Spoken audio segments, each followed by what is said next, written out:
Abraham, I will make you into a great nation. All peoples on earth will be blessed through you.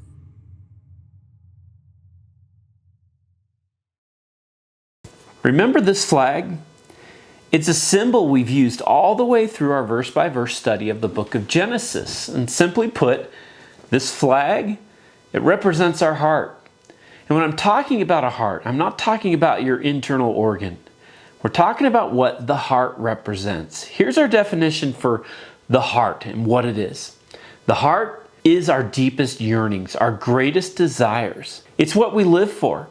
Actually, the best illustration I know of for the heart comes from Pirates of the Caribbean. It's Jack Sparrow's compass. If you remember the movie, his compass doesn't point north. It's broken.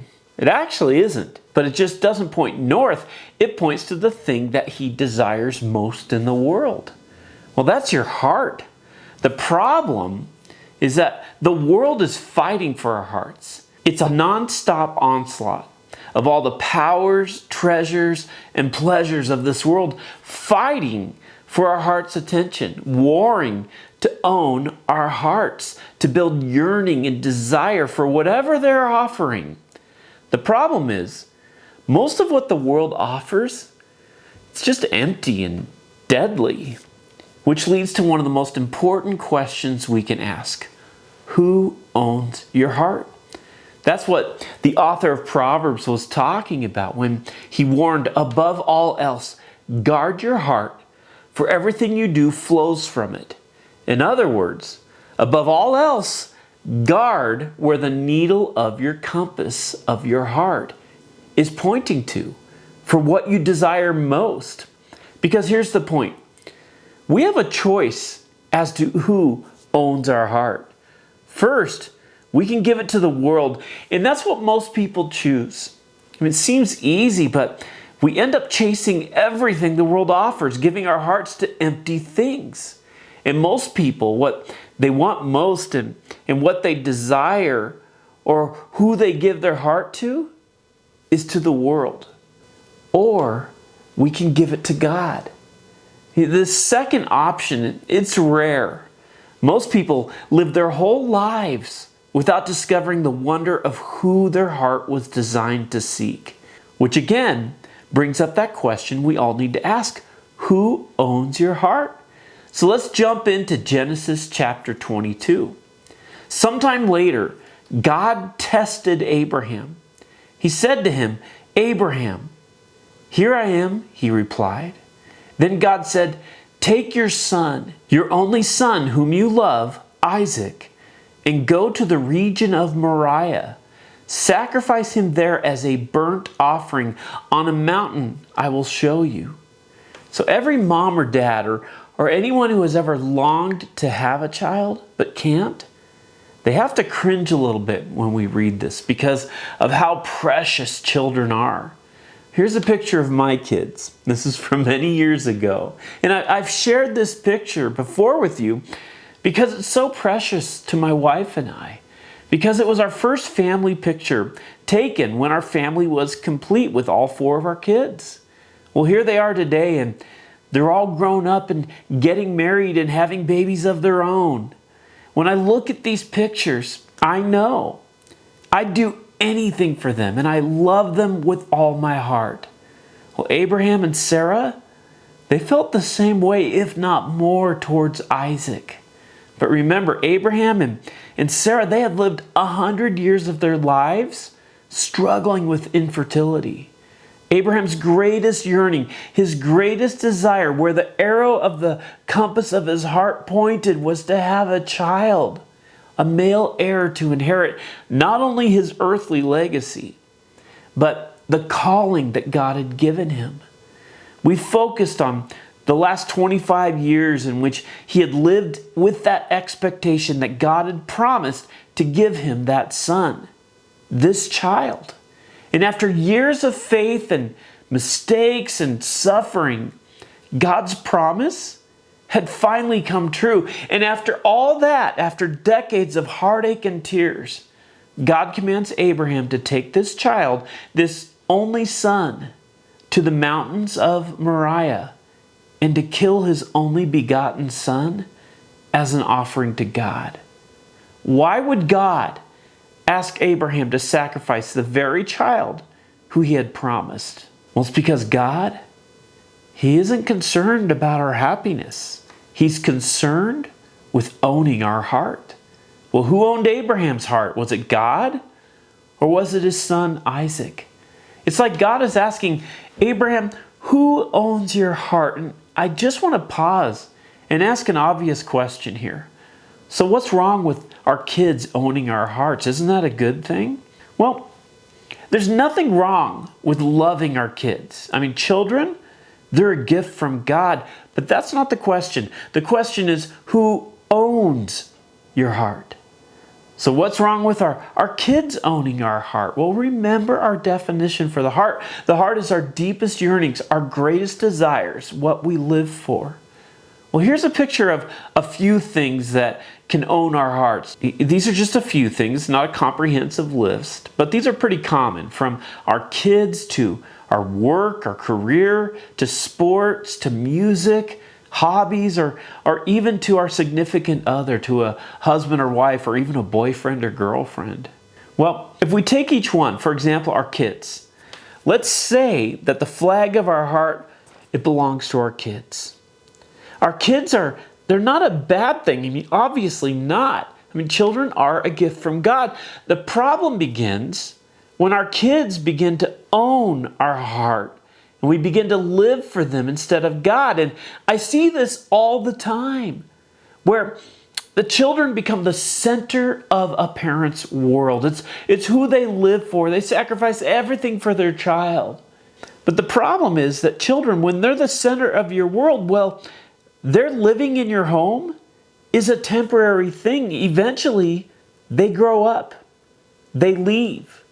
And all that you've lived for 20, 25 years, it's all gone. And suddenly, life seems empty and purposeless because what you lived for is no longer a daily existence. Or maybe it's your career or work. You're a workaholic and you're driven by money and getting as much as you can. It defines who you are, your career. That's who I am. It owns your heart. But what happens when that job or that career goes away? The same thing with sports or hobbies or significant others or so many other gifts from God that turn sour when they begin to own our hearts. In themselves, they're not bad or evil or wrong. They can be amazing gifts from God. The problem is when we live for them instead of for the Lord, we run into issues. Back to the passage. God gave Abraham what he desired most, a son. And now God's going to ask Abraham, who owns your heart, Abraham? Is it Isaac, this child? My precious gift to you? Or do I still own your heart? Verse 3, early the next morning, Abraham got up and loaded his donkey. He took with him 2 of his servants and his son Isaac. When he had cut enough wood for the burnt offering, he set out for the place God had told him about. So Abraham was instantly obedient to what God was calling him to, even though it meant giving up his most prized possession. He saddled up his donkey, took his son, cut enough wood for the fire, and then set out to travel 50 long miles to the mountains of Moriah. Why was Abraham instantly obedient? It's because over the past 100 years, Abraham had a lifetime of mistakes and tough lessons about obeying God. Remember fleeing to Egypt during a famine? Lying about Sarah being his wife twice, trying to force God's promise by sleeping with Hagar, laughing in disbelief, seeing Lot destroy himself. All these mistakes, hard times, consequences, trials taught Abraham that when God asks you to do something, trust him. And trust begins to reveal who actually owns our heart. And I want you to notice one more thing. Notice what type of sacrifice Isaac is to be. It's a burnt offering. Now, a burnt offering, we're not going to learn about this until we get in our verse-by-verse study through the whole Bible to the book of Leviticus. But a burnt offering is the entire sacrifice is burnt up. Nothing is left. It's all burnt up as a picture of saying, God, my life belongs completely to you. And that's what he's calling to do with his son Isaac. Well, look at verse 4. On the third day, Abraham looked up and saw the place in the distance. He said to his servants, "Stay here with the donkey while I and the boy go over there. We will worship, and then we," circle that word in your Bible, "we will come back to you." I had you circle this because did you notice Abraham's statement of faith here? He told his servants that he and his boy would go up to the mountain God was leading them to worship, and then both he and his boy would return. He knew what God was calling him to do, but he also knew that God was faithful. He knew that God had promised to build a nation through Isaac, and he knew God would be faithful to show a way. That's the difference between giving your heart to God rather than letting anything else own you.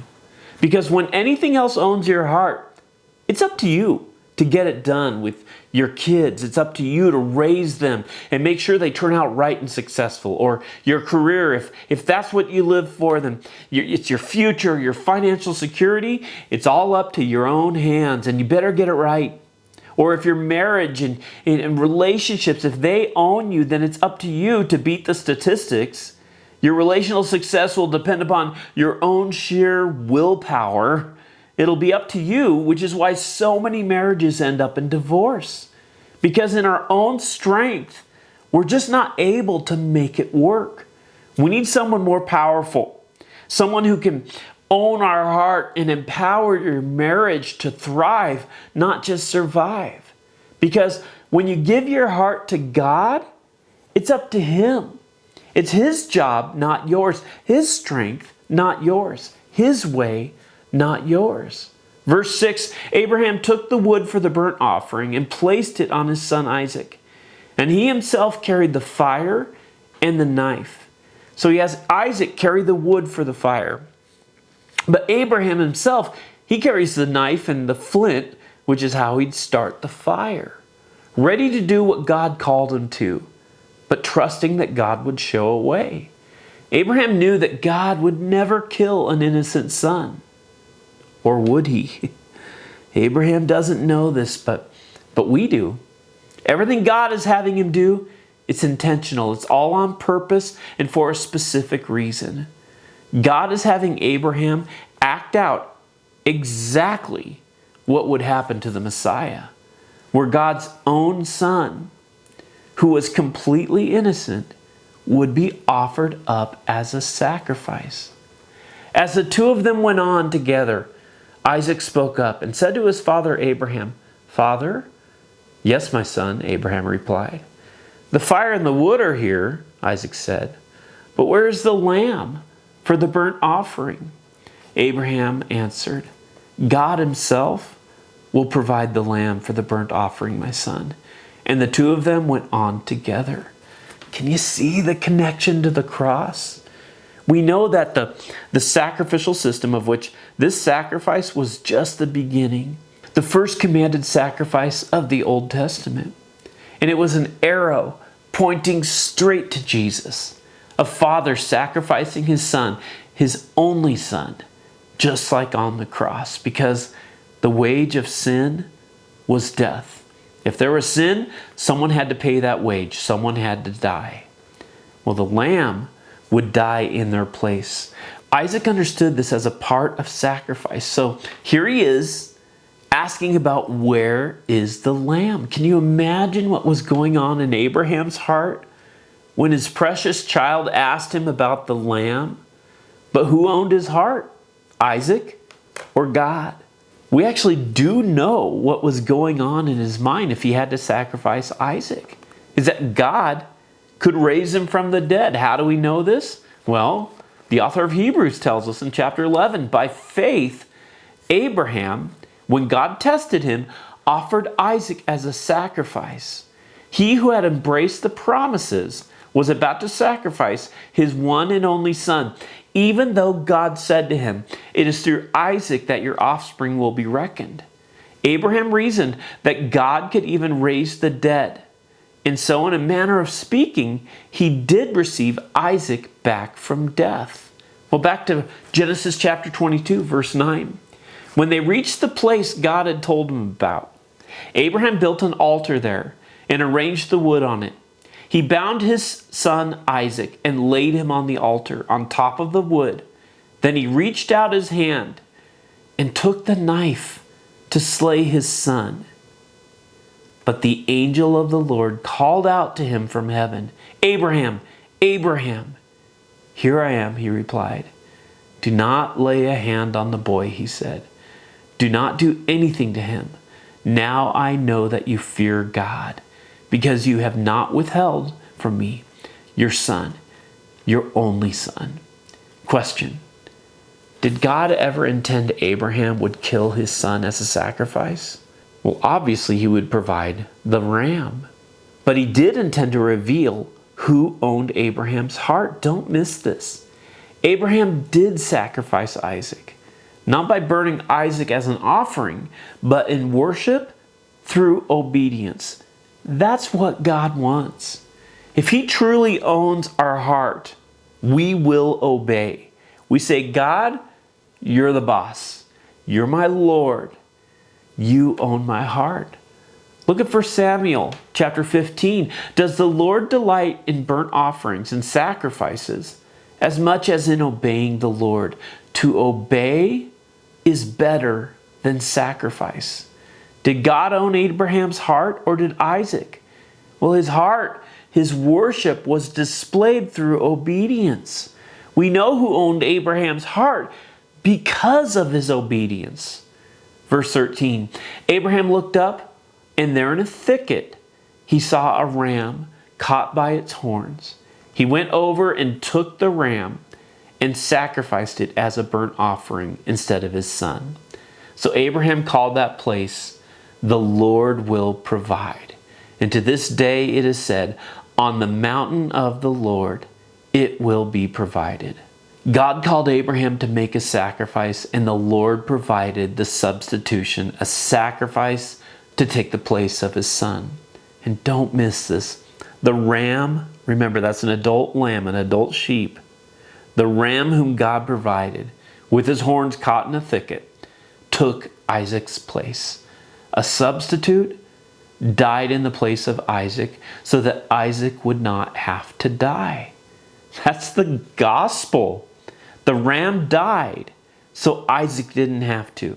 In theology, we call this substitutionary atonement, which, if you can't tell, this first substitutionary sacrifice is such a beautiful picture of the cross.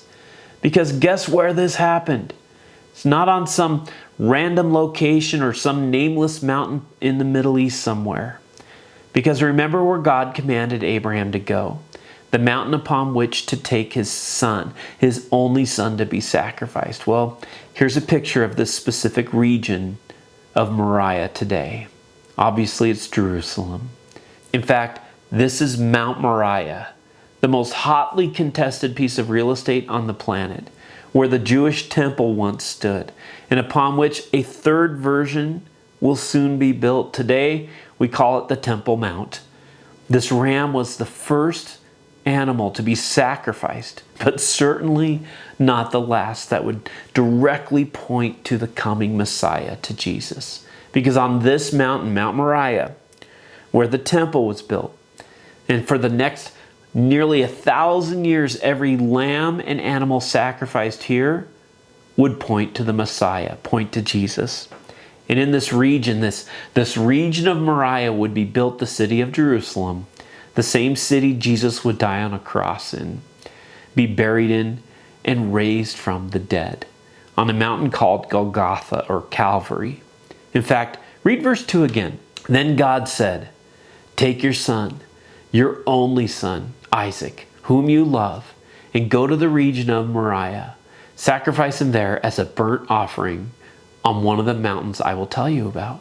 Many Bible teachers note this, that God would send Abraham to a specific spot within this region. They speculate that the reason God sent Abraham to a region of Moriah rather than the specific mountain of Moriah was because God led Abraham to a different hill, but within that same region, a specific hill that today we call Mount Calvary or Golgotha.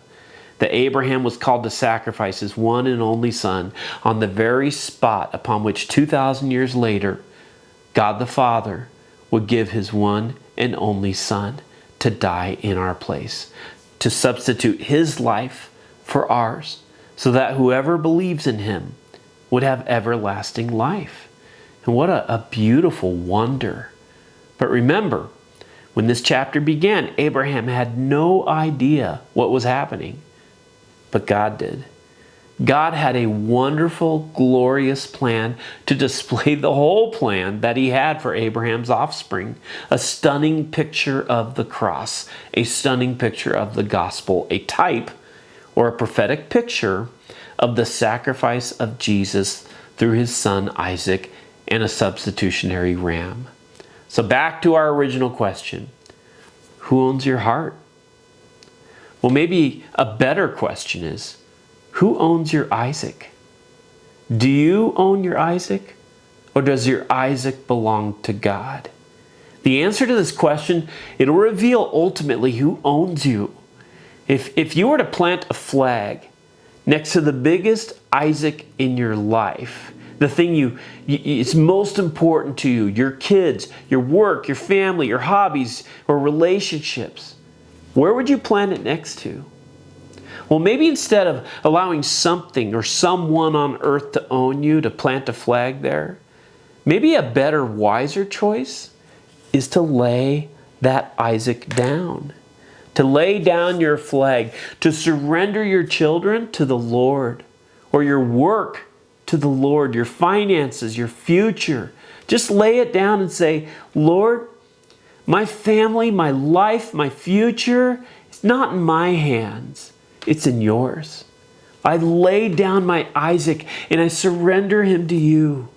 Do you know the secret to life? To be the best dad or mom possible, the best husband or wife, the best worker, the best student, the best athlete, even the best dog owner you were meant to be. Lay your Isaac down. That's laying your heart down. Why? Because when we hold on to our heart, we hold on to our Isaac, it becomes more important to us than God. It's up to us to get things done. But when you surrender, when you give your heart to God, you give your Isaac to God, he picks it up. And it's up to him. It's his job, not yours. His strength, his power working through you to provide wonder.